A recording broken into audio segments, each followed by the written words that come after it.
Est-ce que Mbappé et Dembélé, quand ils ont postulé pour jouer au PSG ou au Real Madrid, ils ont envoyé un CV?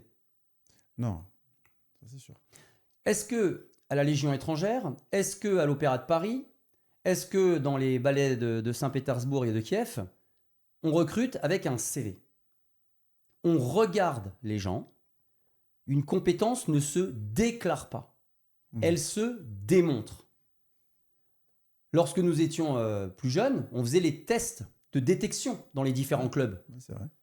Dans les différents clubs de rugby dans lesquels on a joué, on ne nous demandait pas d'envoyer un CV. On nous disait tout le monde vient et on fera des tests.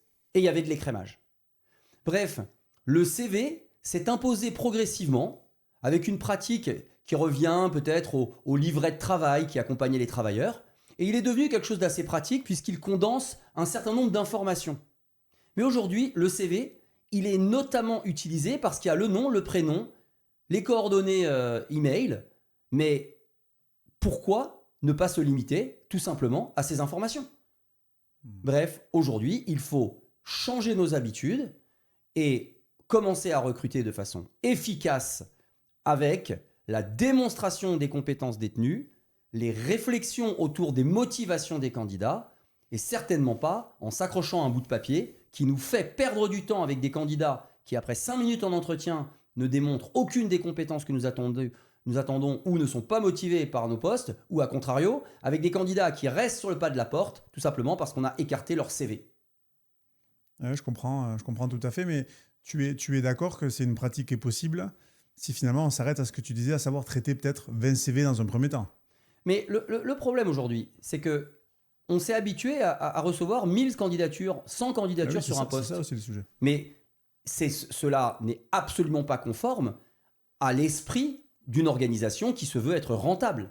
On n'est pas là pour faire du conseil et de l'accompagnement psychologique aux candidats. Parce que quand on reçoit 100 candidatures, eh bien c'est autant de temps d'analyse. Et je rappelle que toute candidature devrait aussi, au sens des articles 13 et 14 du Règlement général de protection des données, recevoir une réponse individualisée. Bon, Oui. les entreprises ne s'en embarrassent pas. Hein. Vous avez déjà fait des candidatures, vous ne recevez jamais de réponse individualisée. Mais rien que d'analyser les CV, ça prend énormément de temps. Bien sûr. Donc au final, l'entreprise devrait se dire, je vais limiter mon nombre de candidatures entrantes. Et d'autre part, c'est extrêmement déceptif pour les candidats. Parce que si on reçoit 100 candidatures pour un poste, ça veut dire qu'on aura 99 déçus. Et donc l'entreprise va créer de la frustration et du désappointement à son endroit. En conclusion, il est important pour les entreprises de limiter le nombre de candidatures entrantes. Et pour cela, il y a une méthode, améliorer la qualité des annonces de recrutement. J'ai conduit énormément d'études sur les annonces de recrutement. Je n'en ai trouvé aucune aujourd'hui sur le marché qui soit rédigée de façon qualitative. Pour faire une pub de 30 secondes pour vendre des pâtes, on consacre une centaine d'heures pour trouver la musique, le logo, les couleurs et les wordings. Pour faire une annonce de recrutement, on dit à un stagiaire ou un alternant qui vient d'arriver d'aller chercher dans une base documentaire périmée, de trouver une fiche de poste à moitié correcte et de la mettre en ligne en améliorant les choses s'il y a vraiment des choses trop aberrantes.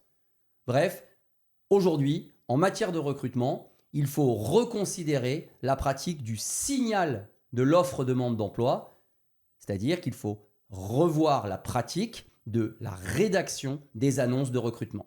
C'est la condition sine qua non pour disposer de processus de recrutement efficients avec maximum une vingtaine de candidatures.